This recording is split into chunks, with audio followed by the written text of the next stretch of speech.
उसे कुछ भोजन देते हैं। बस तभी वहां पर जंगल के कुछ पक्षी आ जाते हैं। क्या टूनी चिड़िया, तुम अपने घर में इस चील के बच्चे को क्यों लाई हो?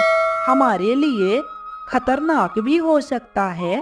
बंटी भैया, यह बच्चा उड़ नहीं सकता। यह बचपन से ही अपाहिज है। इसकी माँ ने इसे मरने के लिए जंगल में नदी के किनारे अकेला ही छोड़ दिया था।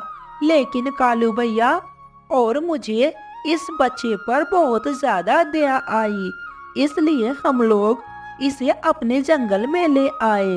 टुनटुनी चिड़िया, तुम और कालू कौवे दोनों पागल हो गए हो।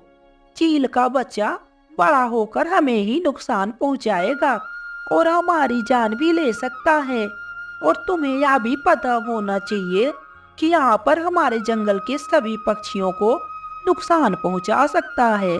तुम्हें तो यह भी पता होना चाहिए कि चील प्रजाति हमारे लिए कितनी बड़ी दुश्मन है और यह हमारे कभी भी नहीं हो सकते। यह हमेशा हमें नुकसान पहुंचाते हैं।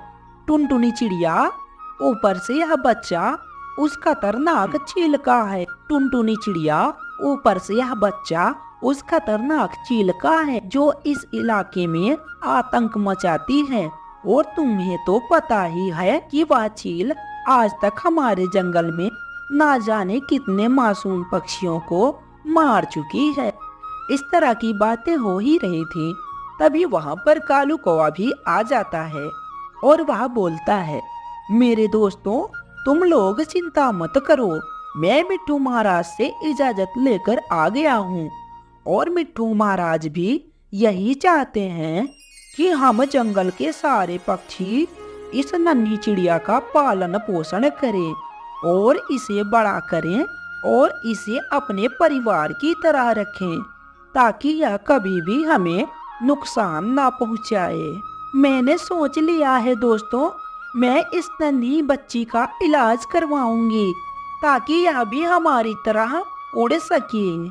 टूनी चिड़िया की इस तरह की बात सुनकर सारे पक्षी उसकी बात से सहमत हो जाते हैं और वे सभी उस चील के बच्चे का बहुत ही अच्छे से ख्याल रखते हैं। वहीं दूसरी तरफ वह चील अपने बच्चे को बहुत ही लाड प्यार से पाल रही थी और उसकी सारी बातें मानती है। मम्मा, मुझे बहुत जोर से भूख लगी है, मुझे अभी भोजन ला कर दो। मेरे बेटे, मैं बहुत ज्यादा थक गई हूँ।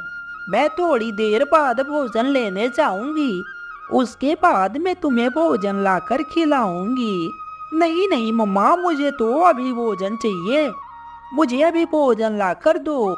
उस चील का बेटा बहुत ही बिगड़ैल, जिद्दी और गुस्से वाला था और वह अपनी माँ की एक भी बात नहीं सुनता था। वहीं दूसरी तरफ सारे पक्षियों ने उस नन्ही सी बच्ची के इलाज के लिए टुनटुनी चिड़िया के पास पैसे जमा कर दिए थे और अगले दिन टुनटुनी चिड़िया उस नन्हे बच्चे का इलाज करवाने के लिए बुलबुल डॉक्टर के पास जाती है।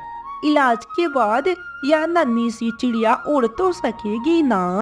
टूनी चिड़िया, मैं तुम्हारी जानकारी के लिए तुम्हें बता दूं कि इसका पंख बिल्कुल ही ठीक है, बस इसका पंख थोड़ा सा चिपका हुआ है जिसकी वजह से इसे उड़ने में बहुत ज्यादा तकलीफ होती है। मैं इसका अच्छे से इलाज कर दूंगी और यह बहुत जल्द ठीक हो जाएगा। कुछ देर के बाद उस नन्ही से चील का अच्छे से इलाज हो जाता है और वह चील का बच्चा बिल्कुल ही ठीक हो जाता है। अरे वाह, अब तो मैं बिल्कुल ठीक हो गया हूँ टुनटुनी आंटी, अब मैं भी आपकी तरह उड़ूंगा। अरे वाह, अब तो मैं उड़ सकता हूँ। देखो कालू भैया, यह बच्चा कितना खुश है। हाँ टूनी चिड़िया, मुझे बहुत ज्यादा खुशी है कि हम इस बच्चे के कुछ तो काम आए। दोस्तों, आप लोगों का बहुत बहुत धन्यवाद। आप सब लोगों ने मिलकर मेरे पंख के इलाज करवा दिया और मुझे उड़ने के काबिल बना दिया और मेरी माँ ने तो मुझे जंगल में मरने के लिए छोड़ दिया था। धीरे धीरे ऐसे ही कुछ साल गुजर जाते हैं और वह चील का बड़ा हो जाता है वह चील बड़ा होकर जंगल में रहने वाले पक्षियों का सुरक्षा किया करता था, ताकि कोई भी चील जाकर पक्षियों का शिकार ना कर।